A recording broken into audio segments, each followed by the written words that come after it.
Kita tunggu lagi 10 minit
Okey, Assalamualaikum semua.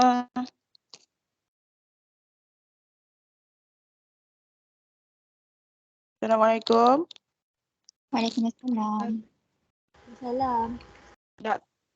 Okey, selamat petang semua. Waalaikumsalam warahmatullahi. Semua dah, you all balik yang kat kampus plan nak balik bila? Minggu ni Minggu ni turun balik ke apa? Big Sam kan?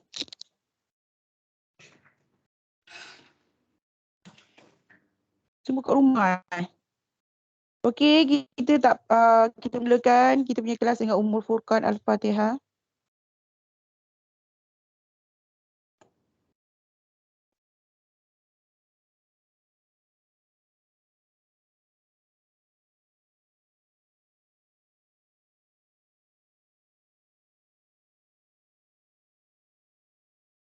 Okey, daripada 3 kumpulan, siapa nak present dulu? Saya dan Syafia. Okey, Guru Alia dulu. Boleh start present. Tak benda.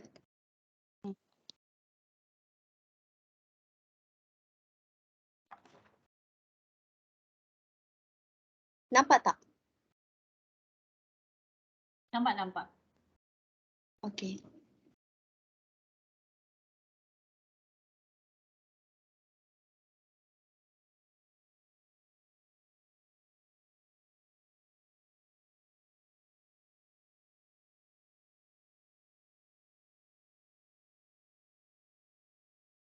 Dengar ke tak Dengar. Tak ada dengar. Dengar. Kawan-kawan lain pun dengar. Kan? Okay. Oh, yang ni tak dengar. Apa yang awak cakap ni? Cuba tekan balik.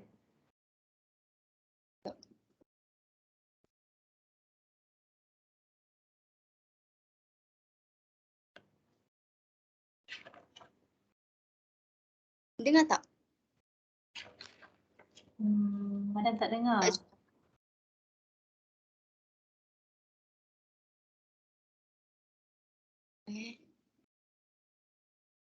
Kena setting kat mana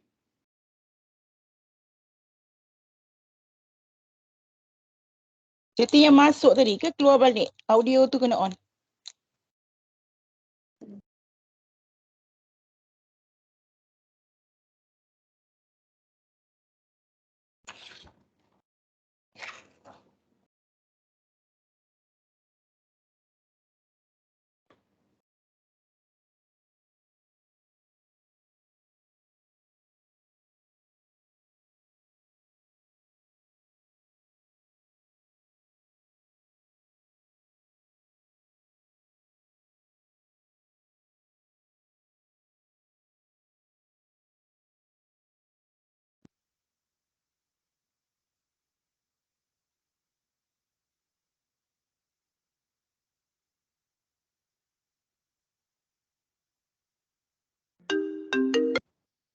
Okey, dengar.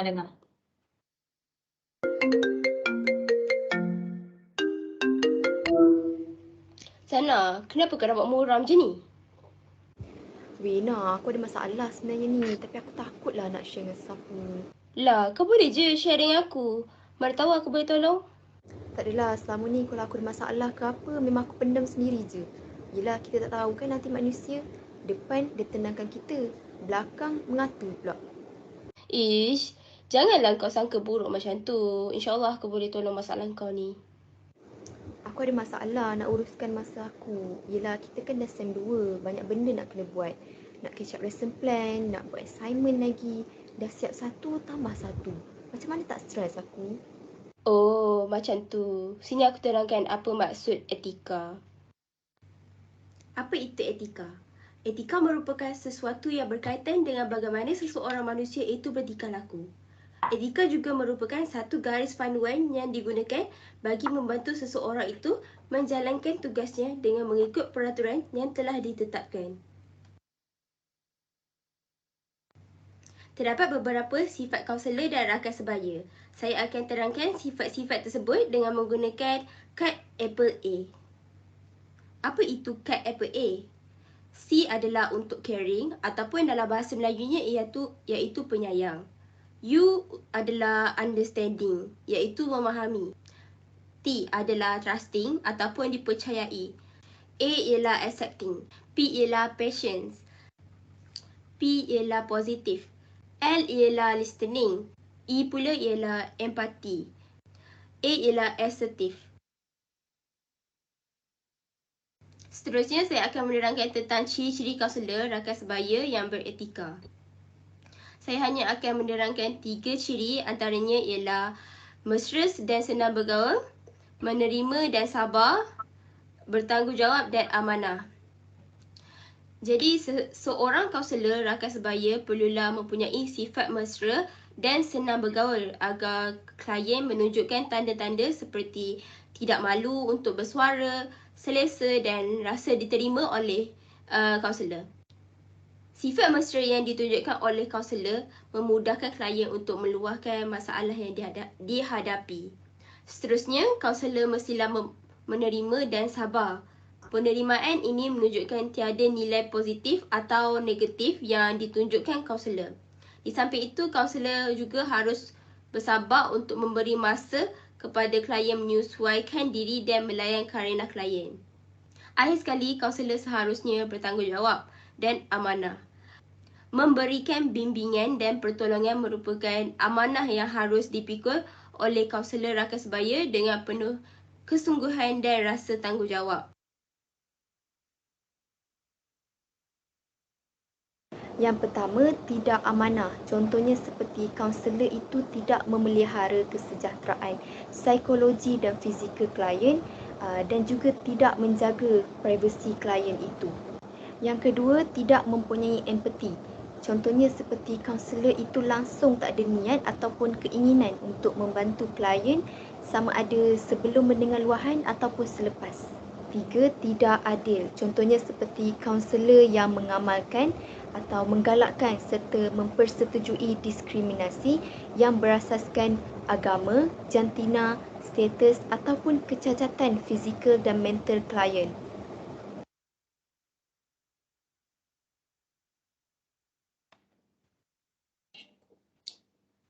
Peranan sebagai kaunselor rakan sebaya. Yang pertama, menjadi pendengar yang memahami masalah rakan, membantu guru kaunseling dalam aktiviti bimbingan dan kaunseling, menjadi tenaga pengajar kepada pelajar yang lemah dalam satu-satu mata pelajaran, merancang projek membantu pelajar-pelajar yang memerlukan pertolongan dari segi mental. Perkara yang dilarang dilakukan oleh kaunselor rakan sebaya ialah yang pertama, mengawal, memberi arahan atau mendesak rakan tentang apa yang mereka harus lakukan. Yang kedua, membuat kesimpulan awal dan cuba mengubah mereka. Yang ketiga, membuat sesuatu yang sepatutnya dilakukan oleh rakan itu sendiri. Dan yang terakhir, membuka rahsia kawan.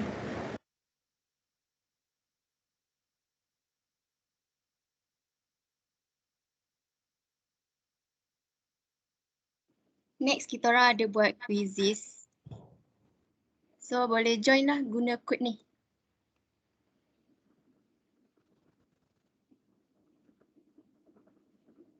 You bagi link kat ruangan chat, lepas tu jangan penuh, bagi quizzy je, lepas tu bagi dia punya kod. Jika kau masuk.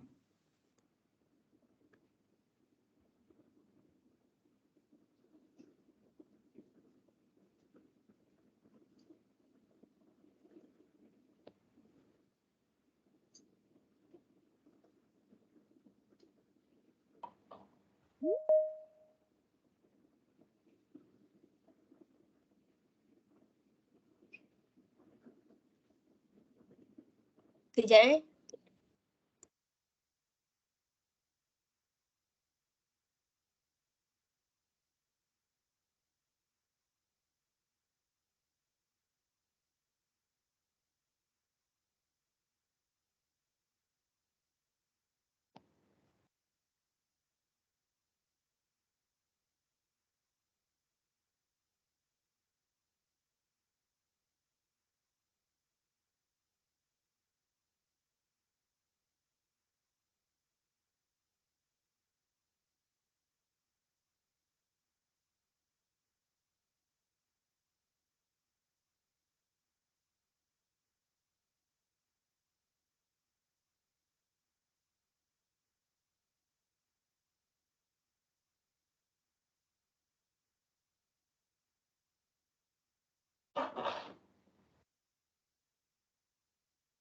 Syafiah ke Zia tu yang settingkan quiz?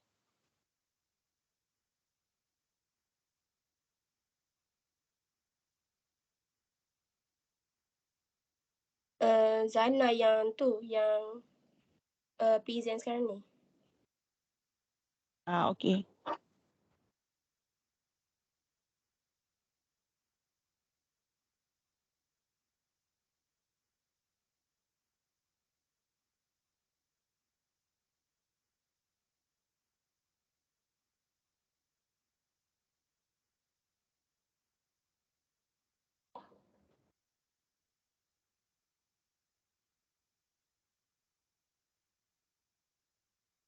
Berapa orang dah Zana masuk? Baru 17 orang ni masuk. Yang Semua lain? masuk. Nanti kalau yang tak masuk kita soal dia nanti kan. Mana grup yang memang dah start dengan soalan tu nanti kita tak soal dah. Baru 17, ada 31 orang. 18, 19.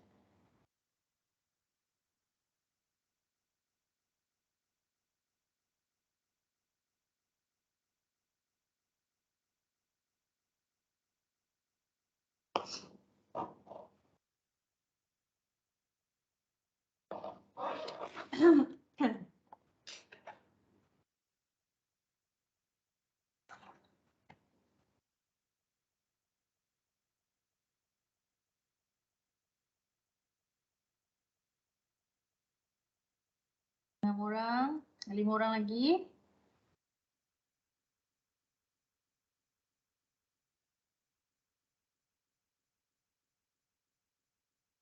Yang lain problem ke?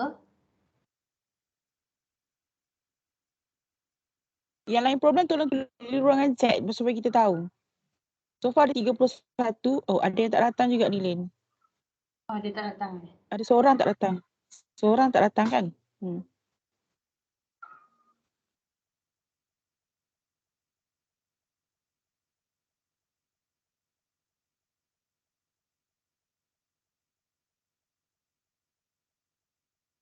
2 orang lagi. 2 orang tu siapakah itu? Saya dengan Syafiah dah tolak. Oh ya, okey. Kita start lah.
Okey, siapa yang mendahului tu? Shirin, Tania.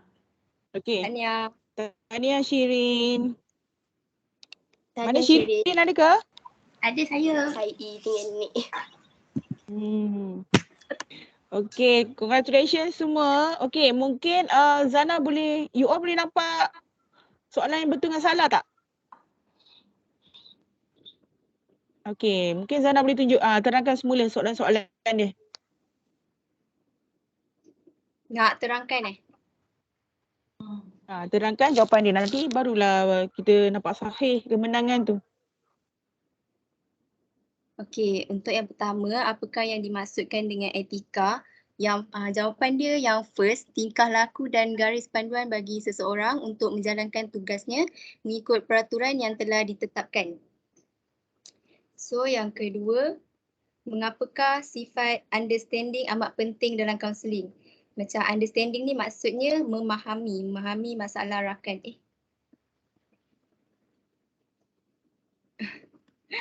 Sekejap.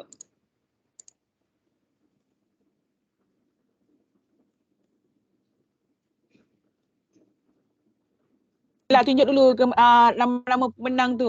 Tunjuk dulu. Dah hilang dah. Ranking semua. Ranking semua. Sekali one shot je. Tengoklah nama-nama korang. Okay, nak sambung question tadi ke? Yes, sambung sama dia. Okay, nombor 2, mengapakah sifat understanding amat penting dalam kaunseling? So jawapan dia memahami masalah rakan dan klien. Seperti yang korang tahu, understanding ni maksudnya memahami lah. So yang ketiga, yang manakah menunjukkan ciri-ciri rakan sebaya yang beretika? Dia punya jawapan senang bergaul. So yang nombor 4, apakah ciri-ciri kaunselor tidak beretika? Jawapannya tidak ada lah. Nombor 5, menjadi pendengar yang memahami amat penting untuk membina kepercayaan. Yang keenam, apakah perkara yang dilarang dilakukan oleh kaunselor? Membuka rahsia. Yang ketujuh, ni salah satu situation yang saya boleh kasih lah. Arin telah menghadiri sesi kaunseling di sekolahnya. Pada pertemuan pertama, Arin berasa selesa dan percaya untuk berkongsi masalah yang dihadapinya kepada kaunselor di sekolahnya. Kepercayaan ini timbul disebabkan kaunselor tersebut mempunyai sikap senang bergaul. So yang kalau tiga-tiga ni nampak macam dekat je kan jawapan dia, tapi yang paling tepat ialah senang bergaul. Nombor 8 yang terakhir, apakah gambaran seorang kaunselor rakan sebaya yang beretika? Jawapan dia, sentiasa menjaga tanggungjawab dan menjaga rahsia kliennya. Dah habis. Alright. Tania. Presentation yang menarik. Menggunakan quiz yang menarik juga untuk rakan-rakan. Okey, Bonda nak add sikit. Mungkin Cik Lin boleh buka sikit slide. Okey, bagi yang memang dah hadir TOT persetujuan rakan kaunseling yang lalu, okey, you akan nampak yang Puan Aina dah terangkan lebih lengkap lagi tentang kod dan etika. Jadi yang tu adalah kod dan etika kaunselor. Tapi you all memakai menjaga rahsia sebab you kod etika rakan kaunselor. Sebelum you memecahkan sesi tu, kalau kaunselor sebenar, kita boleh pecahkan dari segi confidential tu atas sebab-sebab tertentu yang mengikut akta dan etika. Tapi kalau sebagai rakan kaunselor, you terus rujuk sebelum you memecahkan sesi tu, you terus rujuk kepada kaunselor. Kita tak nak you sendiri yang decide as a counselor, tapi you terus rujuk kes tu. Jadi ni antara kes-kes pelajar yang biasanya isu-isu lah yang biasanya dia jumpa kaunselor. Suka Bonda ingatkan mitos bila jumpa kaunselor je bila kita ada masalah. Tak. Bila kita jumpa kaunselor, kalau kita tahu kita nak membangunkan diri kita nak memperbaiki diri kita lebih baik, kita nak tahu hala tuju kita nak clearkan tentang matlamat kita, tu lebih baik you faham begitu berbanding mitos. Seperti zaman sekolah, biasanya zaman sekolah kadang guru kaunselor ada guru disiplin. Jadi you tahu jumpa kaunselor is individu yang bermasalah. Bagi Bonda, individu yang tak tahu tentang masalah diri dia tak jumpa sesiapa pun dia yang bermasalah. Sebab dia don't know how to love myself. Okay? Jadi ni antara isu keluarga, kewangan, rakan sebaya. So nampak tak? Kat situ ada rakan sebaya. Sebab tu kita letak persijingan rakan kaunselor. Okay, dan you HPD 119, you ambil pembimbing rakan sebaya, you must to be a rakan kaunselor. Kalau tak, you belajar untuk 2 semester for nothing. Okay, pertama, okay, tujuan kenapa bonda wajibkan hari tu? Sebab persijingan rakan kaunselor ni, dia lebih kepada untuk menolong diri kita sendiri. Tolong dulu diri kita sendiri. Dari segi time management apa semua, dari segi study, beban tugas. Jadi tolong diri sendiri dulu. How you clear yourself. Baru kalau kita dah perfect, baru kita tolong orang lain. Jadi isu-isu yang tadi dilakonkan oleh Zana tadi, kalau kita tengok isu, tapi macam tiba-tiba je masuk etika. Biar saya terangkan etika. Okay. Terus masuk cerita macam tak habis lagi. Okay, and then kita tengok yang biru tu kesihatan mental. Kesihatan mental ni kita sub ke tepi sikit sebab sama ada kes kesihatan mental tu dia ke arah kegagalan fungsi untuk meneruskan kehidupan atau tak. Kalau dia gagal fungsi, kita akan refer kepada psikiatris atau psikologi klinikal. Okay, sebab bonda Puan Aina adalah psikologi counselling. So kita tak ada ubat. Kita ada tools, kita ada teknik, kemahiran asas, proses. Okay, tapi kalau macam doktor psikiatris dan psikologi klinikal, dia memang boleh bagi pasien dia ubat. Dia tak panggil klien dah. Kalau bonda dan Puan Aina untuk individu yang normal. So kita panggil you all ni as a client. Cik Lin pun panggil you as a client. Tapi kalau you jumpa psikiatris, dia tak panggil klien, dia dah panggil patient. Alright? Ni antara isu seterusnya hubungan dengan pensyarah, kesihatan, stres, sikap burnout dan beban tugas. Kadang-kadang beban tugas ni kadang kita bereaksi positif dengan tekanan. Tapi mungkin kalau kita terlalu penat nanti kita akan tunjukkan sistem-sistem fizikal kita lah. Fizikal kita yang terus reaksi, sakit, apa semua. Okay. Kalau contoh macam bonda hari ni MC and so on. Positif. Boleh teruskan dari segi kognitif. Tapi fizikal tu nak akan rest. Maksudnya tubuh badan. Okay, seterusnya Cik Lin. Okay, slide seterusnya, kalau you tengok common mental health issue university among student, okay, kat sini kita akan nampak selesai lah. Kalau kawan-kawan you all dah nampak kelar diri sebagai rakan sebaya, you nampak dia suka kelar diri, cuba panjat tempat-tempat yang tinggi, contohnya panjat bangunan fakulti, panjat tangki air, pergi seorang-seorang ke tasik. Jadi benda-benda tu kita nampak tingkah laku rakan-rakan kita yang ke arah kesihatan mental dan cuba untuk membunuh diri. Mungkin dia depression yang teruk, dia dah jadi disorder, jadi dia perlukan bantuan rakan-rakan sebaya untuk menolong bantu dia. Okay, kita tak nak kalau kawan-kawan kita nak bunuh diri, kita tahu bunuh diri, kita biar je. Nanti you yang rasa trauma apa semua sebab you menyesal sebab tak dapat tolong and so on. Okay, nampak tingkah laku yang unrational je, irrational, nampak je terus rujuk ke apa pun terus tarik dia. Tanya dia dulu apa dia. Okay, stress dan anxiety ni bonda percaya kalau dari segi dilakonkan oleh dua pelakon tadi memang nampak tu contoh stres, banyak assignment dah habis, datang lagi. Tapi tu adalah circle of life as a student in campus. So far kalau you tengok Cik Lin pun dia sangat banyak assignment dia. So far sebab kita nak ke arah untuk dapatkan certified lesen. Kalau macam pelajar engineering you ada lesen IR, senior, bila you after degree. Okay, Cik Lin tengah master. So dia nak ambilkan lesen daripada lembaga counsel to be registered counsellor. Okay, kalau pelajar bisnes kita ada SIMA as a registered business. So semua benda ada lesen-lesen tertentu profesional punya badan yang kita nak. Sebab tu kita punya kerja ni memang dah habis terus. So maksudnya kita nak bereaksi dengan tekanan yang sentiasa mendatang. Okay, addiction ni paling penting. Addiction ni kalau kita tengok kawan-kawan kita kadang dah ambil ecstasy untuk stay up. Kita cepat-cepat tegur dia kenapa ambil ecstasy. And then baru-baru ni kalau kita tengok sekarang siapa yang pelajar lelaki atau perempuan yang suka isap vape, suka isap shisha. Okay, kalau rokok tu dia macam nampak kan. Okay, vape, shisha, kadang-kadang benda yang dalam tu kita tak tahu. Kimia yang ada dalam tu kadang-kadang ada dadah. So kadang-kadang bila pelajar buat urine test automatically positif. So bila you positif you tahu undang-undang UiTM pelajar dadah memang kita buang automatically kita buang. Mungkin another university simpan tapi UiTM kita buang pelajar yang ambil dadah. Jadi hati-hati bagi pelajar yang isap vape, okay, shisha, apa lagi benda-benda yang you isap. Alright, kita takut ada dadah. So you isap vape, rupanya you dah isap dadah. Sebab nanti bila you isap dadah, dia dah sustain. Dia dah ada kebergantungan kepada benda tu. Dadah bukan benda-benda yang simply.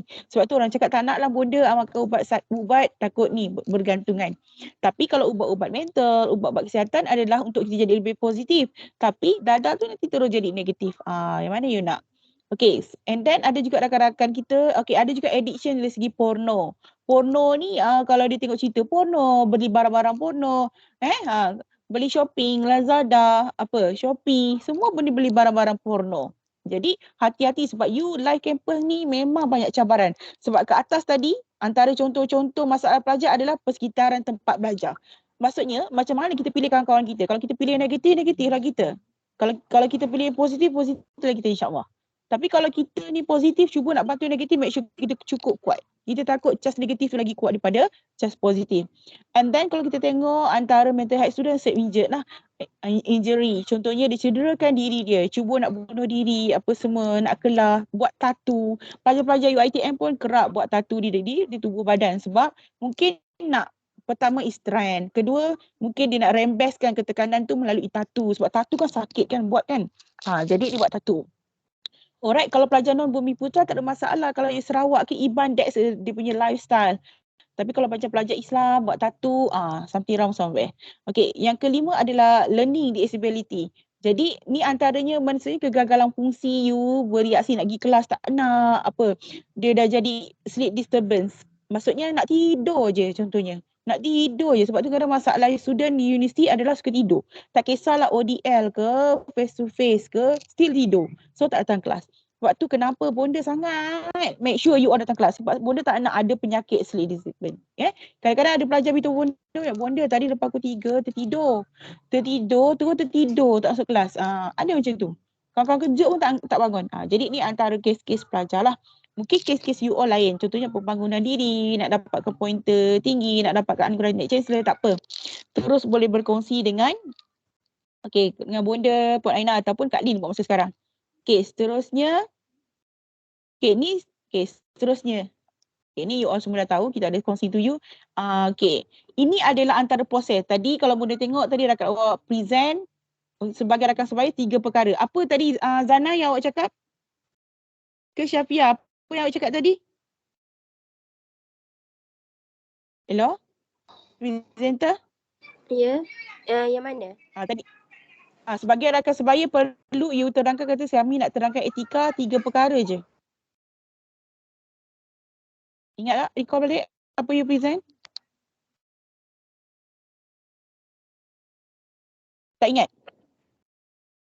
You present you tak ingat?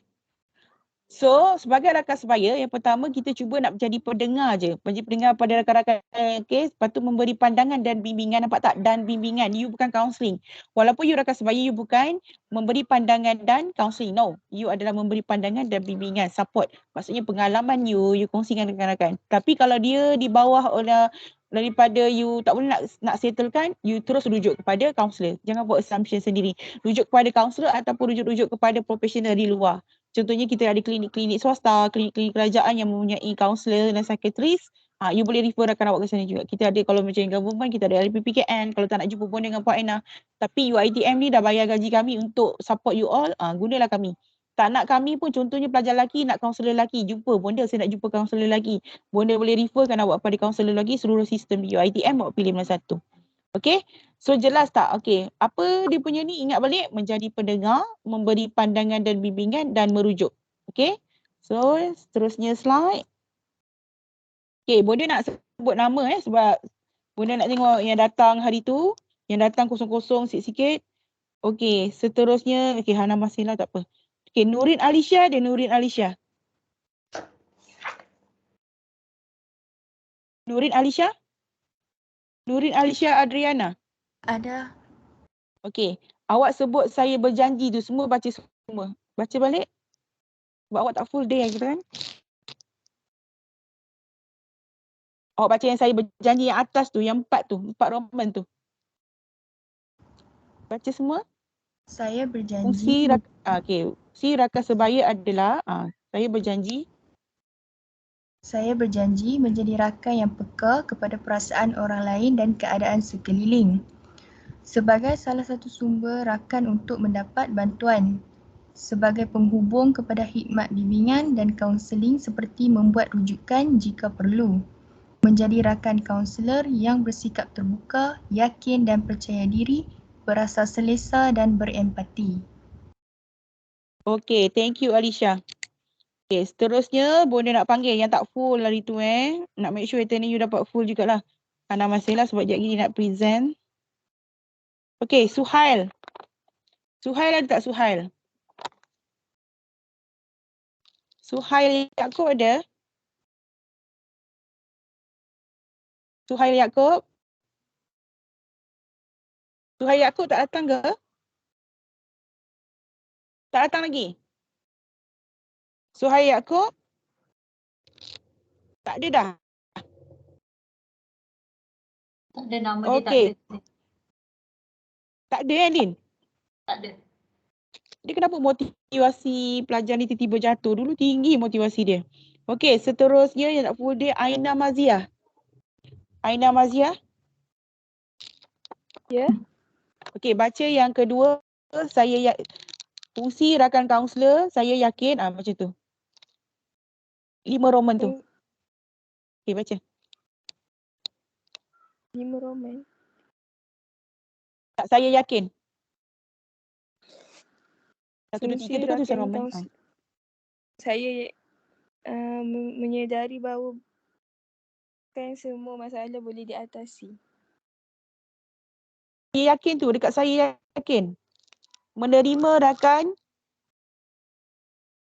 Saya Macam yakin mana ni? menerima rakan secara terbuka dan tanpa syarat. Semua saya yakin tu. Saya yakin mendengar, menjelas dan membantu rakan melihat beberapa alternatif sebelum membuat keputusan, memberi galakan dan sokongan untuk rakan mengambil langkah positif, mematuhi etika kerahsiaan, menyedari bahawa bukan semua masalah boleh diatasi. Okey. Thank you Aina mewakili bisnes. Okey, seterusnya Nik Nur Amira. Ada tak Nik Nur Amira? Ya, Nik Nur saya. Amira? Okey. Awak yang bawah tu, saya berjanji berbincang. Okey, yang tu. Saya berjanji berbincang dan membantu rakan yang menghadapi masalah biasa atau normal. Saya berjanji memimpin rakan melihat masalah dengan objektif dan menggalakkannya mencari penyelesaian sendiri supaya ia belajar melalui pengalamannya. Saya berjanji mengutamakan kesejahteraan diri dan memahami batasan diri untuk membantu. Ni adalah thank you so much. Okey, bagi ketiga individu baca tadi, Nik Nur Amira, Aina Maziah dan Nurin Alisha. Jadi ni adalah declaration untuk fungsi rakan kaunselor. Okey. Jadi kalau kita go through sistem counselling to you tu sendiri, kita dah ada pengstrukturan. Jumpa kaunselor ada pengstrukturan lagi tapi dalam sistem pun dah ada. Jadi boleh harap you all semua faham tentang kod dan etika sebagai rakan kaunselor. Okey. Itu saja. Okey, Cik Lin dah boleh ni. Nanti lepas presenter yang kedua, Cik Lin akan update siapa yang dah sesi, siapa yang belum sesi. Alright, thank you so much untuk grup pertama. Sekarang kita continue dengan grup yang kedua.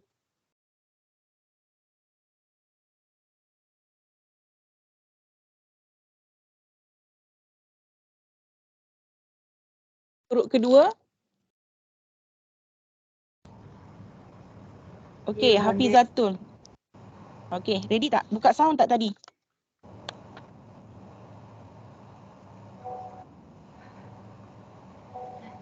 Dah, Iliani. Okey. Iliani dan Hafizatul. Okey, teruskan my dear.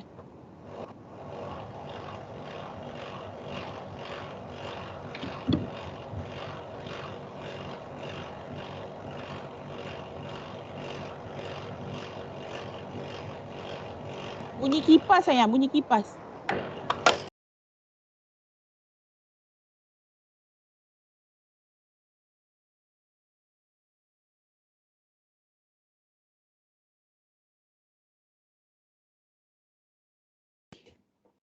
Nampak tak skrin? Okey, nampak. Okey. Nampak.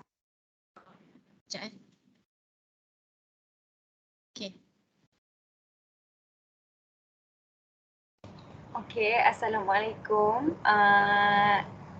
Untuk Bonda dan Kak Lin dan juga rakan-rakan. So hari ini saya, Nur Hafizatul Muhammad Hafiz dan Nur Ilianis Muhammad Syahada akan membentangkan tajuk pengenalan komunikasi. Okey, so hari ini kita nak tahu definisi komunikasi, lepas tu fungsi komunikasi, elemen-elemen komunikasi, apa itu komunikasi berkesan dan juga ciri-ciri komunikasi berkesan.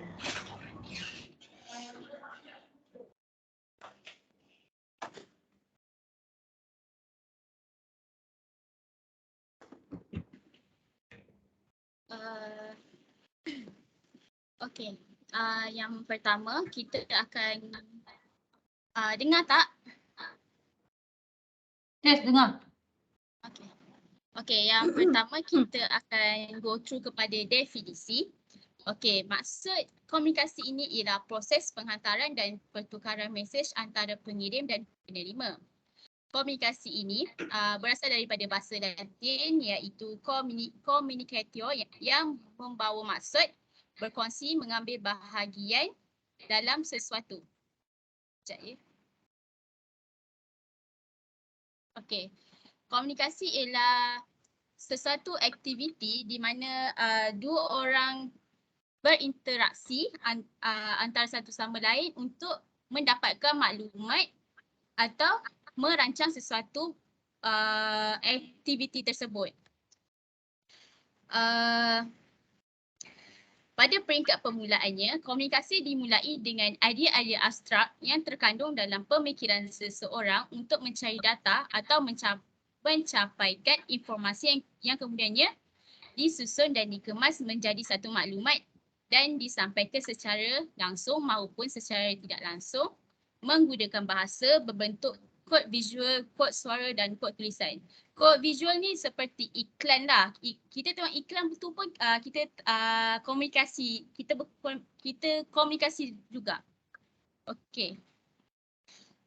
Melalui proses komunikasi, manusia berkongsi maklumat antara satu sama lain dan menjadikan tindakan menyampaikan aktiviti penting untuk kehidupan dalam masyarakat. Macam saya sebut tadi, komunikasi ini dapat menghidupkan aktiviti masyarakat yang tanpa komunikasi ini masyarakat akan banyak menimbulkan masalah dan komunikasi ini juga dapat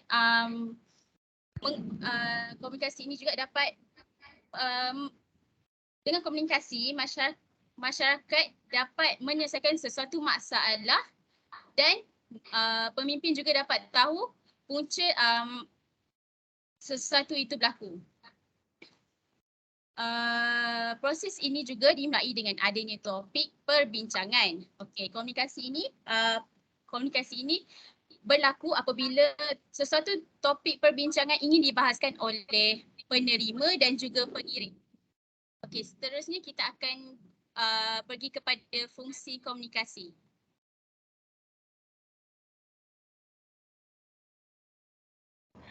Okey, so fungsi komunikasi ada banyak tapi kita ambil 5. Okey, yang pertama ialah menjalankan hubungan antara dua orang manusia. Okey, macam mana hubungan tu boleh terjalin? Sebab apabila kita melakukan proses komunikasi, kita akan melalui interaksi yang menghasilkan makna. Jadi makna tu yang yang menjalinkan hubungan antara manusia dan manusia. Yang kedua ialah mempengaruhi sikap, nilai dan kepercayaan orang lain. Okey, yang ni kalau kita berkomunikasi ni, contohnya dalam mesyuarat ataupun taklimat, ahli-ahli mesyuarat akan cuba untuk mempengaruhi pendapat orang lain lah untuk menerima pendapat ahli-ahli mesyuarat tersebut. Okey, yang ketiga ialah fungsi berkomunikasi untuk mendapatkan dan berkongsi maklumat. Okey, seterusnya transmisi budaya masyarakat. Transmisi budaya masyarakat ni, maksud dia kat sini ialah media massa berjaya memaparkan budaya sesebuah masyarakat menerusi siarannya.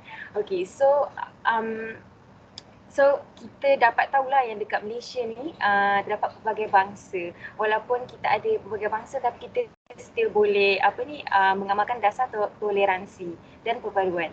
Okey, yang terakhir ialah sebagai hiburan. Okey, so kadang-kadang kita berkomunikasi ni sebab apa? Sebab kita ada tekanan yang kadang-kadang ialah sebab tak ada hari pun tak ada satu hari pun yang kita happy je kan. Misalnya kita stress, so kita nak overcome kita punya stress tu, kita buat apa? Kadang kita bercakap dengan kawan kita, okay? Itu yang dimaksudkan sebagai hiburan. Okay, seterusnya. Elemen-elemen komunikasi. Elemen-elemen komunikasi ini mempunyai 6. Mula-mula kita akan pergi kepada pengeluar. Okey. Pengeluar ialah orang yang menghantar dan menyampaikan maklumat kepada penerima bagi penerima itu memahami sesuatu maklumat dan juga mengambil peranan dalam sesuatu perkara. Okey, yang kedua iaitu penerima. Penerima ialah orang yang menerima dan mentafsir maklumat. Yang ketiga, message iaitu maklumat, informasi atau kumpulan data yang ingin disampaikan. Message ialah, maksudnya kat sini, pengeluar yang ingin melontarkan maklumat kepada penerima haruslah sesuatu yang berfaedah ataupun tidak mempengaruhi si penerima. Okey, yang keempat iaitu situasi. Okey, kat sini bermaksud terjadinya komunikasi apabila mempunyai tempat, waktu, keadaan. Kat sini dia ada situasi yang formal ataupun tidak formal. Okey, situasi yang formal ialah seperti mesyuarat, dan situasi yang tidak formal ialah seperti komunikasi kita dengan kawan, dengan bersama ibu bapa, yang itu semualah. Lepas tu yang saluran pada era moden ni kan terlalu banyak saluran yang boleh kita komunikasi bersama dengan semua orang, tak kira melalui WhatsApp, media sosial atau macam TikTok, Instagram ni semualah. Itu menunjukkan kita komunikasi dengan di serata, kita boleh komunikasi dengan semua orang di serata dunia ini. Okey, yang keenam, maklum balas. Okey, maklum balas ni amat penting bagi penerima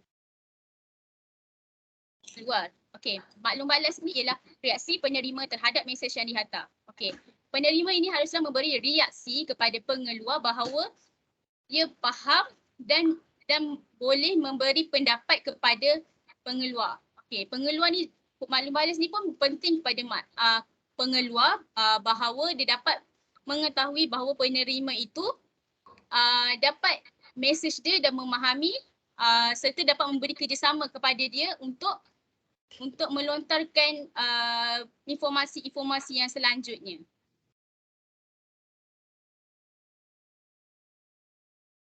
Seterusnya komunikasi berkesan. Okey, kita kalau mewujudkan komunikasi, bukan sekadar komunikasi sahaja. Kita kena pastikan bahawa komunikasi yang kita lakukan tu adalah berkesan. Okey, so apa maksud komunikasi berkesan ni? Okey, so komunikasi berkesan ni, French F 1993 cakap, komunikasi berkesan tu terjadi apabila minda individu saling memahami. So dalam erti kata lain, mesej yang disampaikan itu dapat difahami sebagaimana yang dikehendaki oleh individu yang berkenaan. So kualiti kemahiran komunikasi individu itu sangat mempengaruhi kualiti kehidupan seseorang. Okey, so kita tengok ciri-ciri komunikasi berkesan.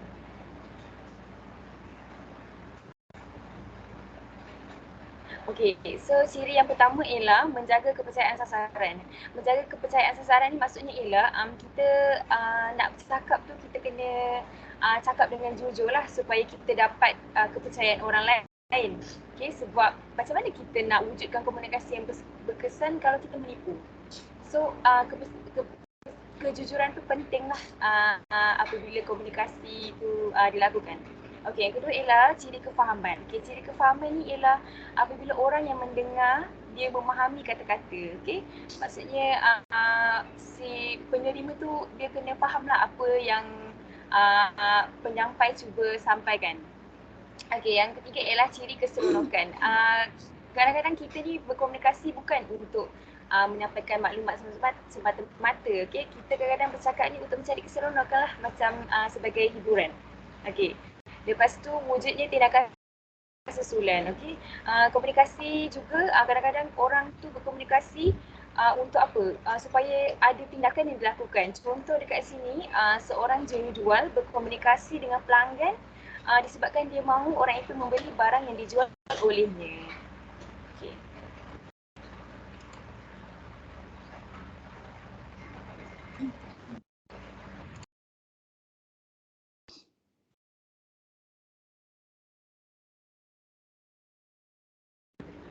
Dah Ilianis, kesimpulan.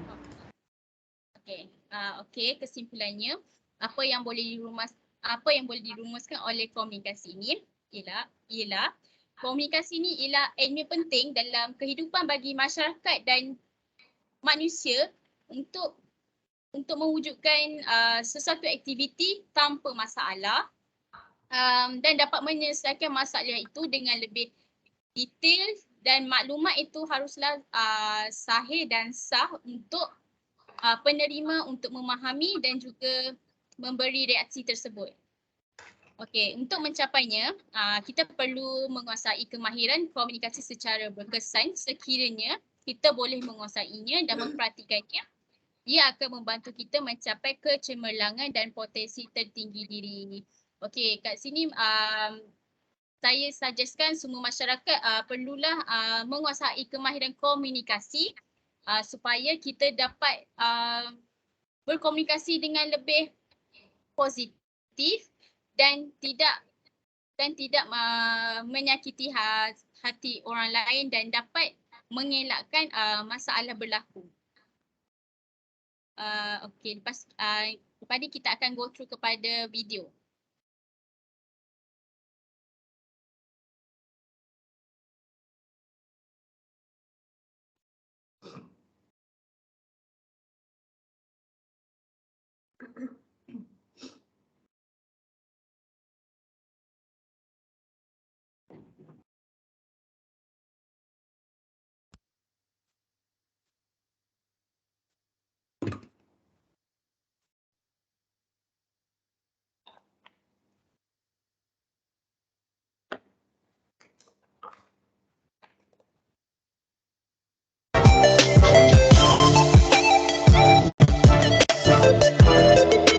Nis, kau satu grup dengan aku kan?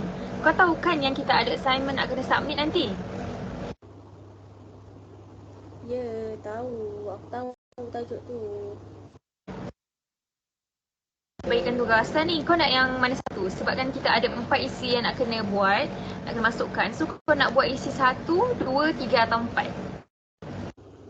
Alah, kau bagi je apa-apa tajuk kat aku. Nanti aku buat, okey? Nanti aku akan send assignment yang on time kat kau. Okey, kalau masih tak apa, kau buat 2, okey? Kau cari maklumat untuk isi 2, lepas tu kau siapkan tau. Aku tahulah.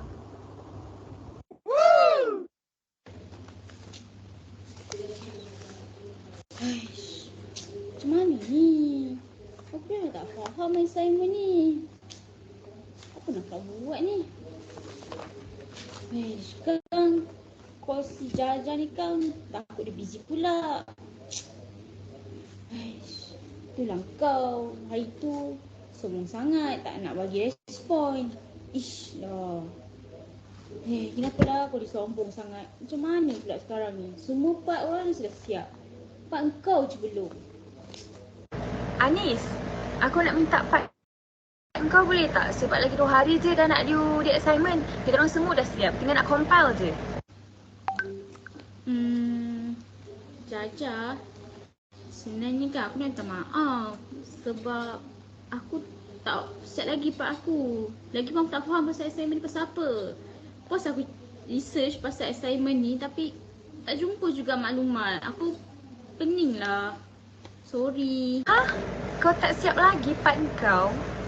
Kenapa kau tak tanya aku awal-awal? Kan banyak cara kau boleh berkomunikasi dengan aku. Ya, aku tahu aku salah. Sepatutnya aku kena bagi respon bila korang bincang dalam WhatsApp group. Ni tak, aku tak bagi respon pun. Bila korang tanya pasal part aku pun, aku selalu tak nak je aku jawab. Ya, aku tahu, aku tak maaf. Sebenarnya aku ingatkan aku boleh buat part aku seorang-seorang. Sebab tu aku tak tanya korang. Rupanya tak, aku kena minta pendapat korang. Aku kena tanya korang pasal maklumat tu. Hai, sorry aku menyusahkan korang. Anis. Itulah lain kali kita tak boleh sombong.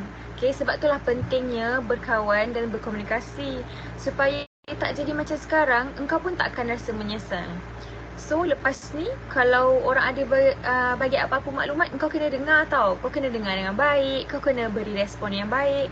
Supaya kalau ada apa-apa pertanyaan, kau boleh je terus tanya. So barulah orang lain dapat bantu kau. Tak apalah. Kalau kau nak buang aku daripada grup kau, tak apalah.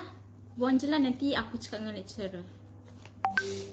Ish, kau ni takkanlah sampai aku nak buang kau. Tak adalah sampai macam tu sekali. Okeylah, jom kita buat sama-sama. Aku rasa sempat lagi ni. Aku tolong kau cek maklumat, okey? Okey, sekarang ni aku janji kat diri aku takkan ulang balik perkara aku yang lama ni, yang ni. Dan aku janji kat diri aku yang aku akan pergi sama dan respon dengan baik. Lepas tu aku akan bagi komunikasi bukan dengan korang saja, aku dengan semua orang. Okey? Lagi satu, aku nak cakap terima kasih banyak sebab tolong aku, bagi nasihat kat aku.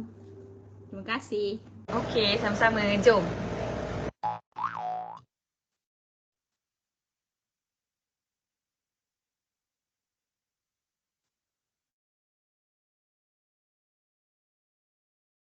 Okey dah, Ilani Zatul dah. Cukup habis? Ada lagi? Quizzes. Quizzy. Oh, perfect. Okay, go for Quizzy. Sebab Bunda rasa you ada semak hari tu soalan dengan Bunda kan? Okay, go. Okay. Apa ni ada dekat ruangan chat. Sekejap. Okay, you buka juga dekat slide, paparkan kod dia.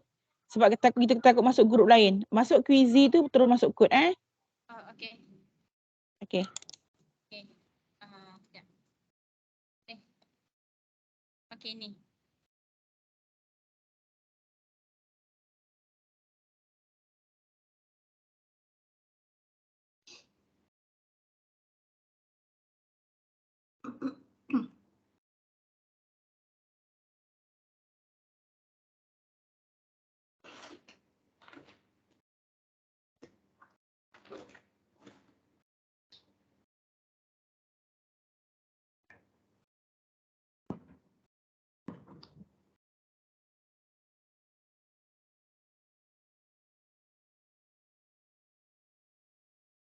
Okay, semua pelajar masuk.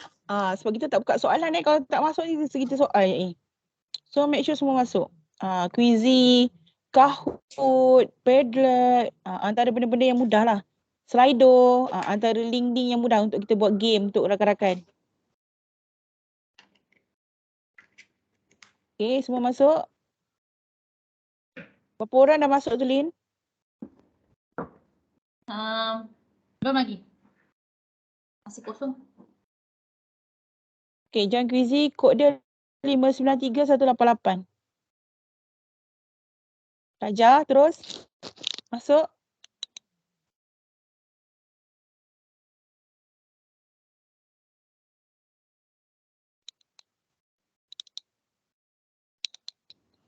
Tak ada orang pun. Ilianis, copy link tu kat ruangan chat. Lagi sekali betul masukkan kod. Okay. Sebab kadang-kadang kawan pakai phone, susah dia. Awak masukkan link, nanti kawan-kawan rakan-rakan terus ni.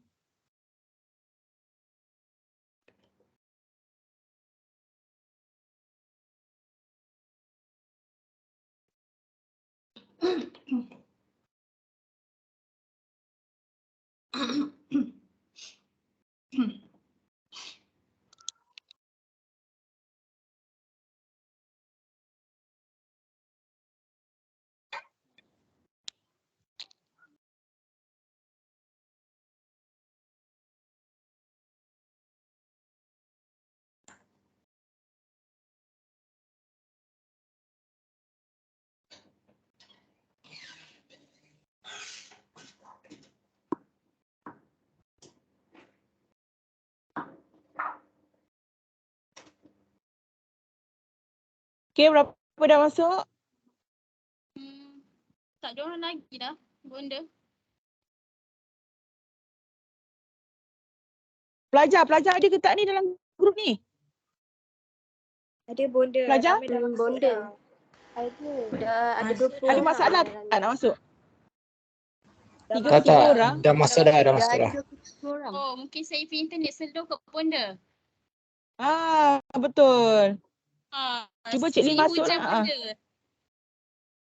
Mungkin internet awak yang slow. Okay, dah. Semua dah masuk. Berapa orang semua kat situ? Saya tak nampak, saya nampak kosong lagi.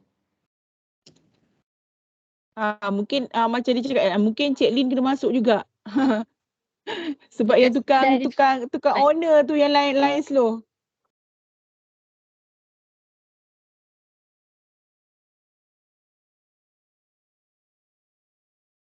Macam mana tu kat dia kosong nanti tak gerak, tak sama tak? Kod yang sama kan pelajar lain masuk. Umi dah masuk tak Umi? Umi Aisyah dah masuk? Dah bonda. Dah? Masuk dah. Okey dah. Okey dah. Cuba play Ilianis. Start. Tak boleh lah. Bonda. Saya punya problem. Internet saya. Okay, Cik Lin boleh bantu dia ke masuk link tu? Kita playkan kat kita punya tu. Sekejap ya. Okay, Ilianis awak cuba end show dulu awak punya. Sekejap pelajar lain. Okay. Macam mana bonda? Nanti Cik Lin yang paparkan. Oh, okay. Sekejap Lain awak slow sangat ni. Saya ada authority tu untuk buka program ni. Sekarang ni saya kena buat apa? You kena share dulu tu kalau tak authority tak boleh buka kan? Share apa? Public. Oh ya, sekejap. Tapi pelajar jangan masuk public, nanti pelajar masuk kod tu. Okay, kejap Easy ni kadang macam kahut juga. Tapi pelajar terus masuk kod tu.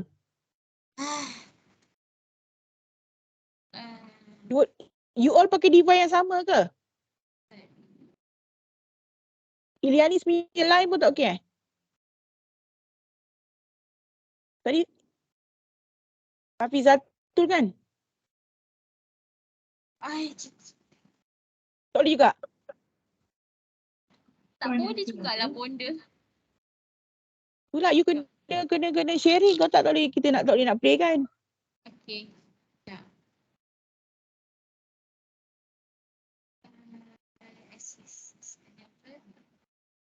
Share dekat Kak Lin kat WhatsApp ke apa? Cuba.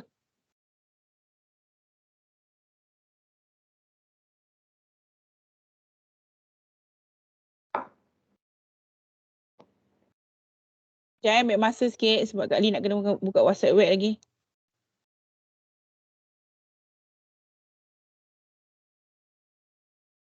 Okay, cuba you buka balik Fizatul you punya link tu. Nanti Kak Lin play daripada ni je handphone. Cuba you buka balik. Cuba share. Share balik Quizzy tu punya tadi. Sekejap.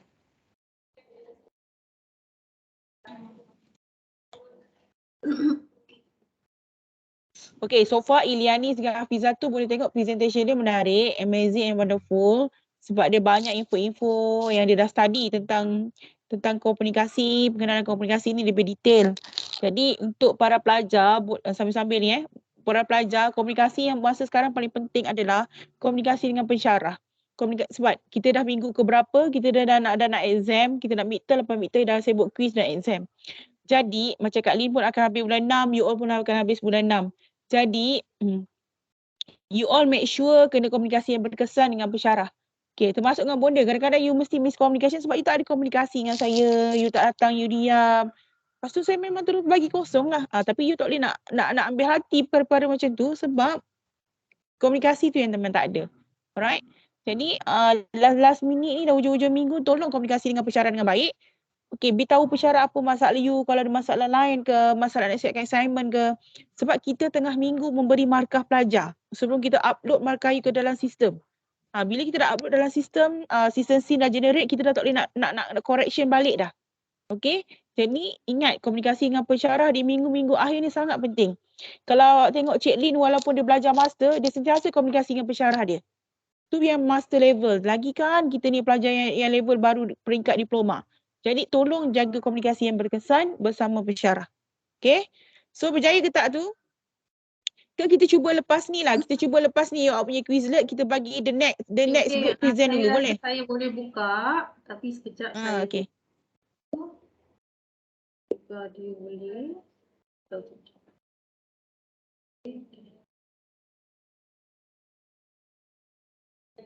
Okay, semua yang pelajar-pelajar tadi dah masuk, dah keluar balik ke? Atika, awak masih dalam link ke? Okay, boleh nampak tak? Atika masih dalam link tak? Boleh sebut nama? Akmal Azizi dalam link ke? Ya, saya dalam Dah link. keluar. Tapi kod dia lain tu link kan? Tadi kod dia berapa dia buka? Tak tahu, ini yang saya bukakan. So, Saya dah tukar tu. Okay, dah start orang masuk dah tu. Ada 2 orang. Okay, kena masuk balik ni. Kena masuk kod ni. Nanti dia masuk grup lain. Betul tak, Lin? Betul. Sebab, okay, maaf pelajar. You kena masuk Quizlet ni, Quizy ni balik. Tapi masukkan kod 267814. Okay, keluar yang tadi tu masuk kod ni. Dia macam Kahoot juga, nanti takut you macam-macam grup.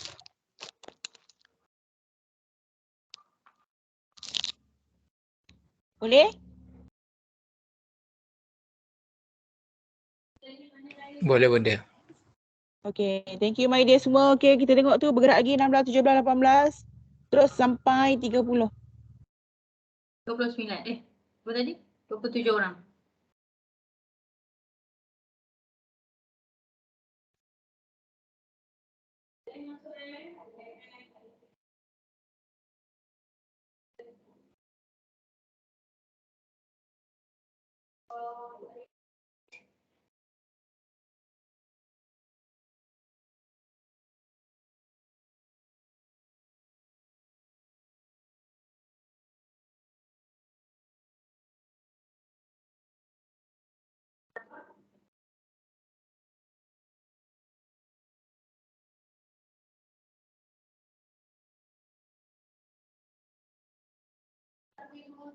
Ada lagi yang nak masuk?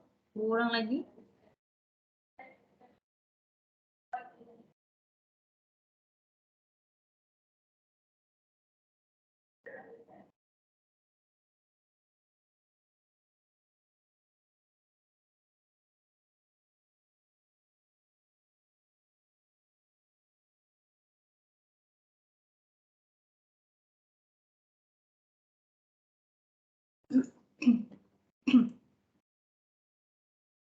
Okay dah tu dia dah boleh play dah tu.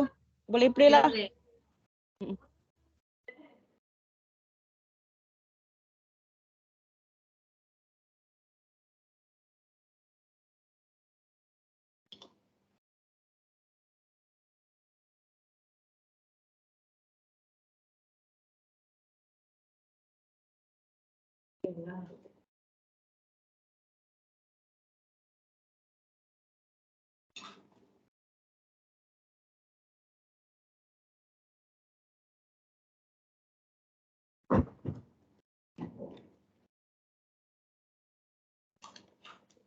Suara dia ada kat atas tu, Lin. Kena buka suara dia. Yang logo suara tu. Sebab saya pakai ni sebenarnya. Oh. Takut nanti dia ini dengan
Alright, and the winner is Doreen lagi. Tahniah.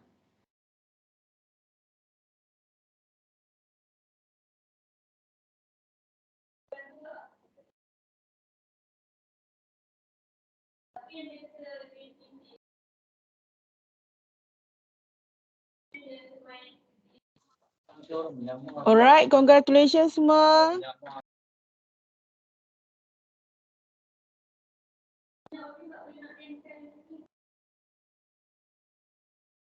Nak bincang ke soalan dia, Puan Su? Tak perlulah, kita pergi ke next speaker, next presenter. Alright.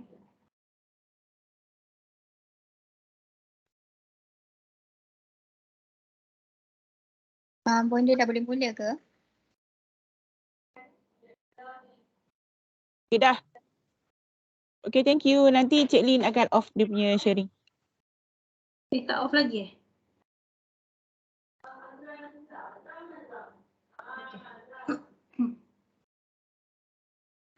Wah, Cik Lin dah dekat laut dah. Itulah sebab dah sign in. Tiba-tiba dia sign in kan. Okay, congratulations untuk presenter dan semua pelajar yang dah jawab. Okay. Mula rasa tu jelas lah, lebih jelas dan terang. Sebab rakan-rakan awak dah lakonkan watak-watak dia, info-info yang menarik tentang komunikasi. Okay, next group yang ketiga. Ke Lin nak update? Last lah Lin nak update. Siapa yang belum sesi dan dah sesi yang Lin Okay, boleh, tak masalah. Okay, group yang ketiga.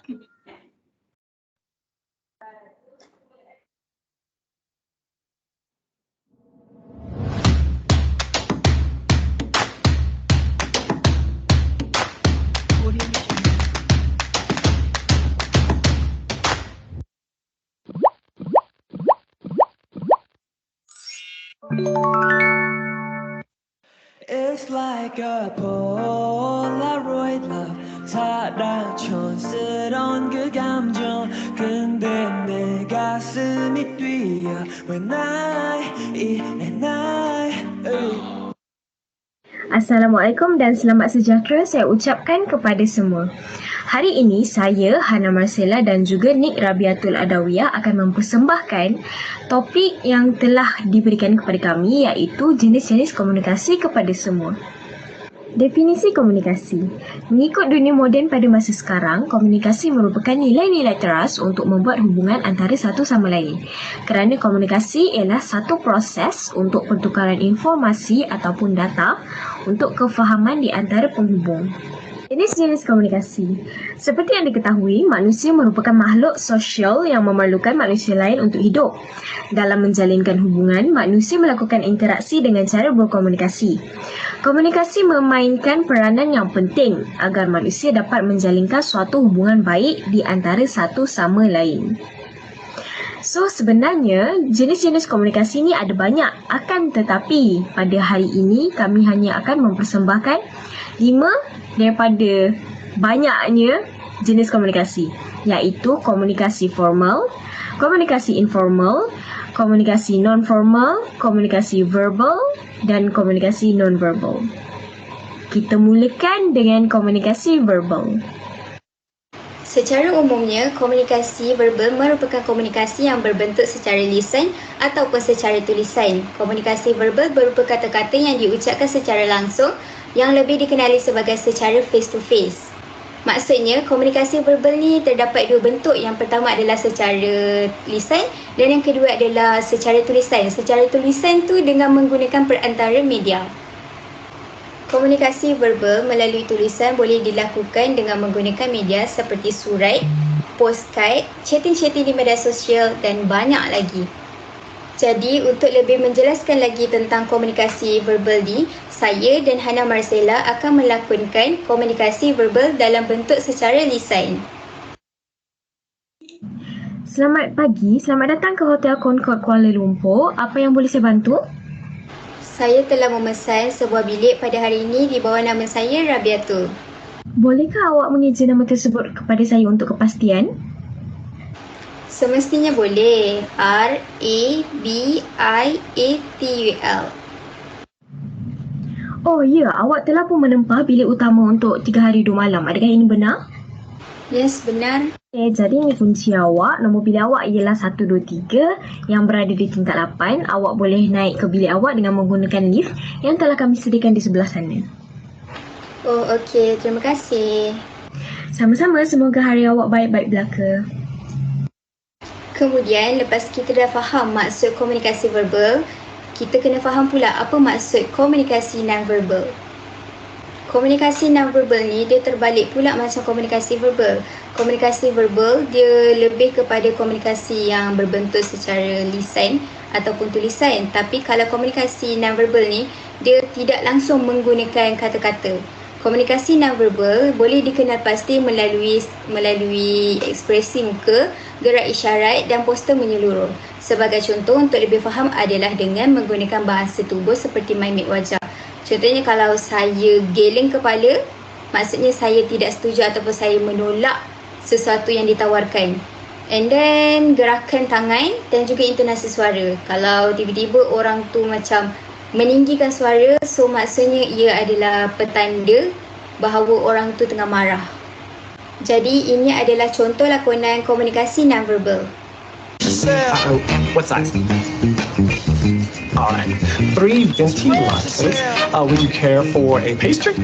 Nope. Mocha. 3 mocha lattes. Oof, double chocolate chip muffin. Yum.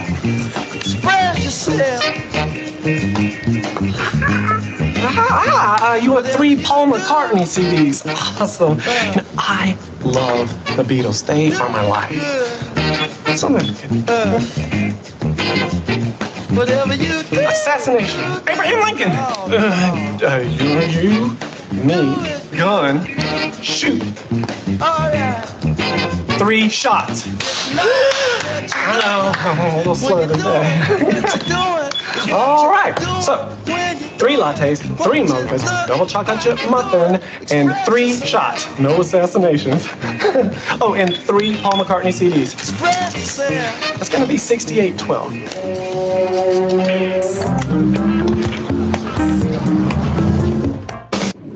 Komunikasi formal. Komunikasi formal merupakan komunikasi yang terjadi di antara organisasi ataupun perusahaan dengan tata cara yang telah diatur yang sesuai dengan struktur organisasi tersebut. Dalam komunikasi formal, seseorang secara umumnya akan menggunakan tempat, tata bahasa yang terlihat lebih baku dan normal dibandingkan dengan ketika melakukan komunikasi non-formal. Sebagai contohnya dalam seminar, pembicara atau lecturernya akan menggunakan bahasa yang lebih baku tetapi mudah difahami. Ianya juga bersifat rasmi dan biasanya ia digunakan oleh orang yang berbeza pangkat dalam organisasi tersebut seperti pelajar dengan lecturer, CEO dengan personal assistant dia ataupun long story short atasan dengan bawahan lah. Ianya juga digunakan dalam situasi yang memerlukan formaliti seperti dalam mesyuarat, dalam kelas, dalam perhimpunan. Dan dalam perhimpunan tu contohnya orang yang memberi taklimat.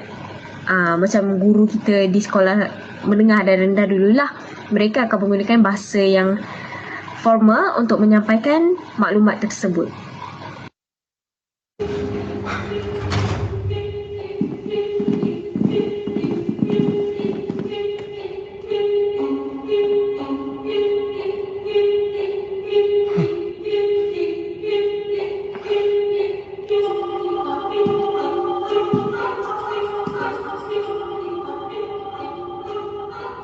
이 자리에 오신 여러분을 진심으로 환영합니다. 여러분들은 앞으로 6일간 모두 6개의 게임에 참가하시게 됩니다. Komunikasi informal berbeza dengan komunikasi formal tadi. Komunikasi informal terjadi ketika ada seseorang atau lebih baik dalam organisasi maupun suatu perusahaan yang tidak ditentukan sebelumnya dalam suatu struktur organisasi ataupun tidak mendapatkan kesaksian rasmi. Pada umumnya, komunikasi informal ini dilakukan oleh orang di luar organisasi atau dalam organisasi di antara staf. Di antara stafnya ataupun sebagai contoh lain, kita dalam universiti, pelajar antara pelajar, lecturer antara lecturer dia. Contoh komunikasi informal ni berlaku dalam bentuk gosip, dasas-desus, kabar burung ataupun yang lebih pribadilah. Kalau formal dia lebih kepada tugas, tetapi informal dia lebih kepada kepribadian. 와 대박! 야 이조! 네 아빠 이주원이라며? 연예 이주원? 그리고 연예 이주원! 와 대박이다 진짜! 뭔 소리야? 이주원? 아니 애들이 상담실 앞에서 봤다는데? 와 진짜 대박이다 이조! 우리 엄마가 진짜 팬이거든. 혹시 사인을 한 장 좀 부탁 좀. 아니, 역시 유전자의 힘이 대단해. 가족 없다더니. 강수, 너 알고 있었어? 이소 소문나는 거 끔찍하게 싫어하는데. 그래서 말 안 했구나. 이주환이면 무부 대표잖아. 그럼 이수가 거의 재벌 2세인 거네? 아, 애들 개무시하길래 왜 저러나 했는데 우리랑 완전 다른 세계 사람이었네. 그러게. 딴 세상이었네. 맞다. 옛날에 이주환 부인 죽지 않았어? 그럼 이수 엄마 없는 거? 야, 쓸데없는 소리 하지 말고 입 닫고 밥이나 먹어. Akhir sekali kita ada komunikasi non-formal. Komunikasi non-formal adalah ketika komunikasi terjadi di antara komunikasi yang memiliki sifat formal serta informal, iaitu ketika komunikasi tersebut berhubungan dengan pelaksanaan suatu tugas maupun pekerjaan dari organisasi dengan kegiatannya yang ada sifat pribadi dari anggota dari organisasi ataupun perusahaan tersebut. Contohnya, ulang tahun perusahaan, ulang tahun organisasi ataupun apa-apa sahaja situasi di mana situasi itu melibatkan formaliti dengan informaliti sekaligus. Contohnya macam dalam video yang saya akan tunjukkan nanti. 내 방에서 좀 보자.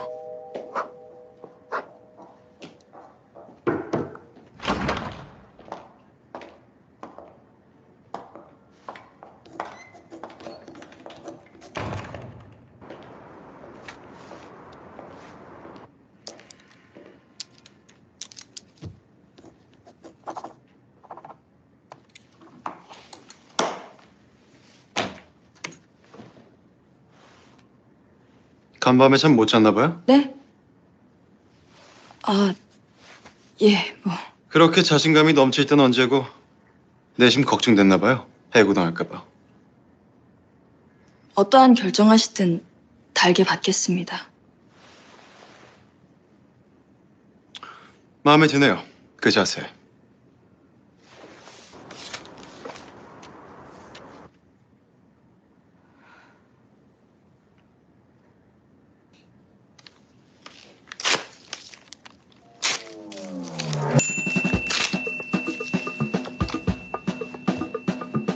신아래 씨 말대로 이 유능한 직원을 감정적인 이유로 자르는 건 남은 손해죠.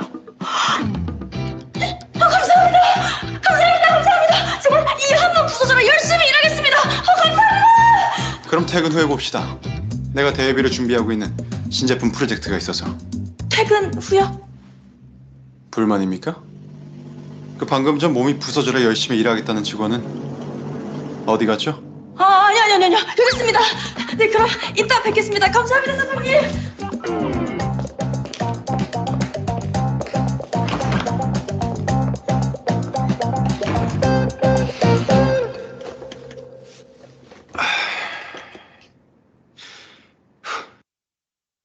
So, ini sahaja daripada kami berdua. Harapnya kamu semua dapat memahami apa yang kami perbentangkan sebentar tadi. Sekian, terima kasih.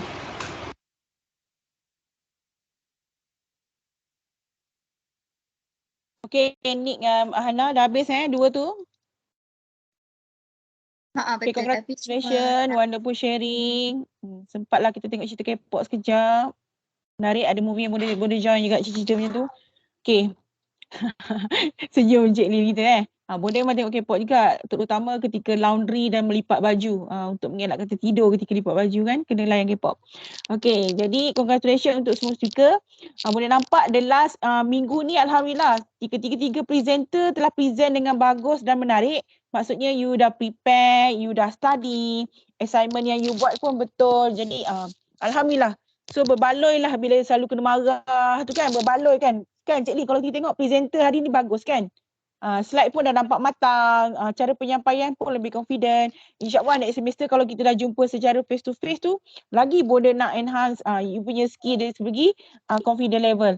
Okay, oleh itu congratulations untuk semua. Boleh ambil attendance dulu sebelum Cik Lee update sesi counselling yang kena buat. Okay, Akmal Azizi ada? Akmal Azizi? Ada benda. Ada, okay. Thank you. Okay, Atika Khairul Anwar ada? Atika? Ada. Atika Khairul Anwar? Ada. Okay. Juhana Abu Bakar? Ada benda. Okay. Terusnya Nur Sabrina Nadia? Ada benda. Nur Sabrina Nadia? Ada. Nur Amani Adlina? Ya, saya. Okay. Okay. Nur Halida Natasha? Ada benda. Macam ni awaknya demam dah okey tak? Dah kurang sikit. Okay, MC bagi benda Okay, seterusnya Nur Salsabila Anwar? Ada benda. Ada. Okay, Nur Syazwani Iza? Nur Syazwani Iza? Nur Syazwani Iza Roshdi? Tak ada? Syazwani? Bukan ada ke tadi? Tak ada ni nama dia, Nur Syazwani Iza ni. Tak ada Okay, Nur Ayuni? Ada benda. Nur Ayuni? Okay, ada.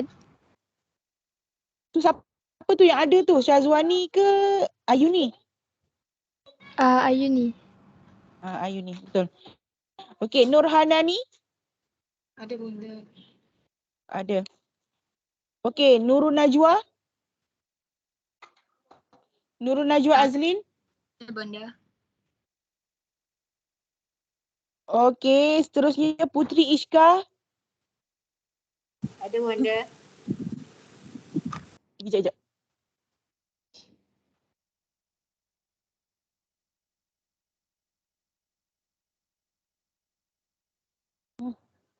Anak bonda banyak tangga. Okay, Shirin Nur Fatihah? Saya benda. Okay, Muhammad Zikri Farhan? Ada benda. Ada. Okay, ni yang TOT pun datang penuh ni. Nur Alia Muhammad Fauzi? Ya, saya benda. Nur Alia Muhammad Fauzi? Okay, Ya, seterusnya saya. Umi Aisyah? Umi Aisyah ada. Suhail tetap tak ada Suhail tak ada kan? Okay, Yusman Isham? Saya ada benda. Okay, Nabila Huda? Saya. Okay, Muhammad Asif? Ada.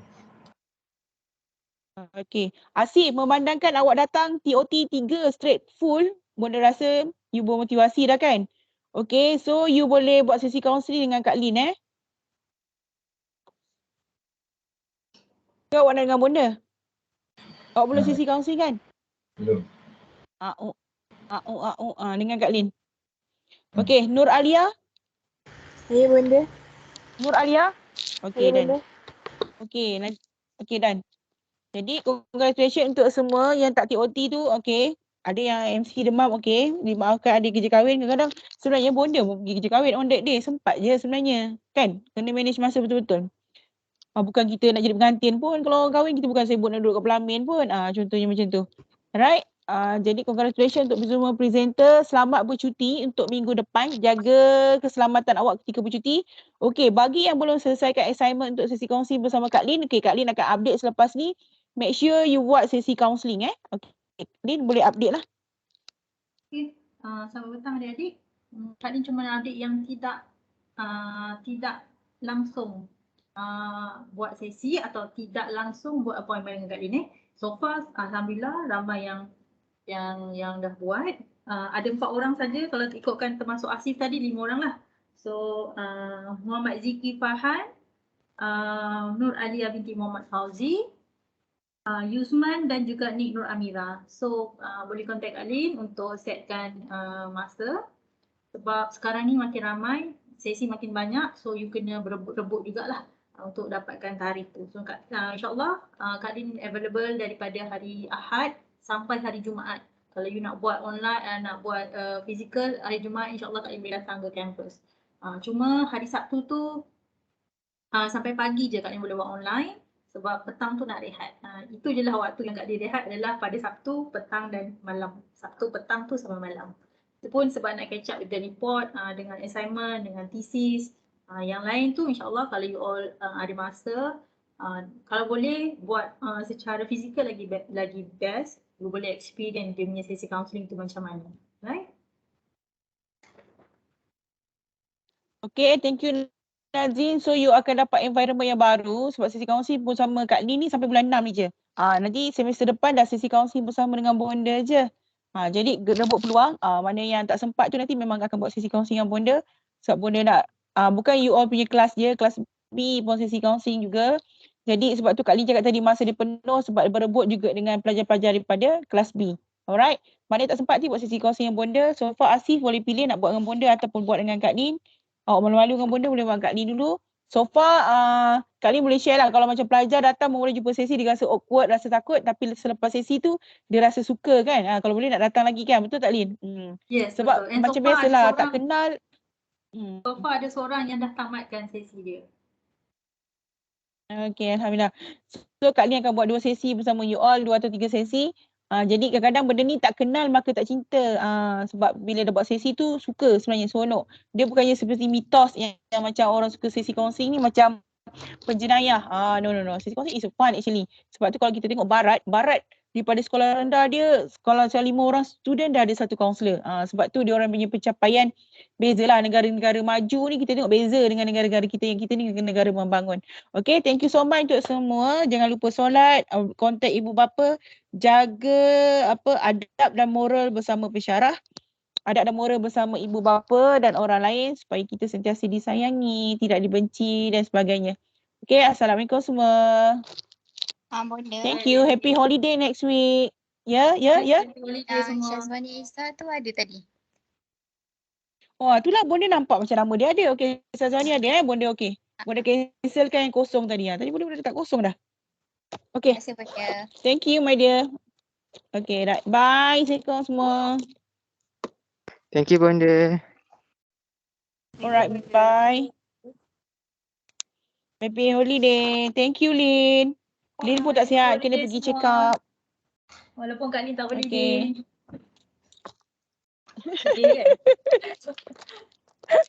Okay, Master tak ada Okay, bye. Okay. Thank you semua. Bye. Assalamualaikum.